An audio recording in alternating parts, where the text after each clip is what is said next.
Julie Logadana, Logada Matin, Obinano Kikum Lok Pa, Dano Ma Yuek, Chol Ma Yuek Ma, and be descendant of slavers. Descendant of slavery, my young Chargi B, Mandan Macluni Bob Mully. Bob Mully young Wani, Logada Tieni, Dano Way, which were Swinny. Indo ye lemino ngadma Iromo le muchan Pire. Nano gara lo katake. So ngo mo wa Bob Mully wa yigino nyo pingo nyo. What's the meaning of lok pa Bob Mully?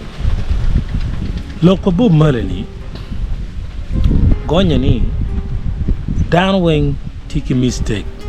Dano Weng making mistake. Go pa Dano Weng tie a challenge Dana. A cho nyo Dao. Now in Dao ma de mer nung la cho. Ngeni gor pa cho tie. In la cho ma mer nung Dao ngeni gor pa Dao tie. In a nyaga ma mer nung boyfriend. Ngeni wo gor tie. In a wo ma mer nung girlfriend ngi be ni gor pa nyar be tie. Gor ne tie ni wan pe wa yen kritur wai ke ni. Juro wai ni bal pe ma ko ya. Bal ma ko dana ye. So in a bal pa ma ya bal ma dan. Tayani umiere be ready me Kanyo. Kangarmo making mistake. And gina bo multi wile mu chan Pire no. Umiere Kanyo. Eneni cherbot joma tika planning me cher mire. Unyo joma dong ti mire.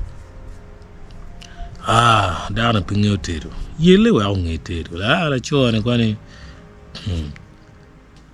Cho lagi nen kir mi time you pu lok you ni wek lokum gin wow la cho ne kwani gay you work out, you try to work out, and there are things they may never get corrected, so you have to live with that one.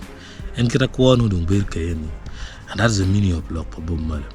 En gin ma pe attack dok kin ma wek lo budon kin atie ka chi family ti ma be weko akilo lok man I video man wek family ko ben ma be ya churi wek lo churi ko dong ka family ti united olu yan pe ber wa ka family ti ma ka ber ma be number will tell ma cher street ben dok pin piano down to responsible chinge ni lok Bob Mully ni po wi da ye ni Dano Weng bi waaw yi ñere no ngat ma ini yeli mu chan Pire ye ana po ma tak do ga bineni ilo ga dana mu kenne ka ci subscribing ana po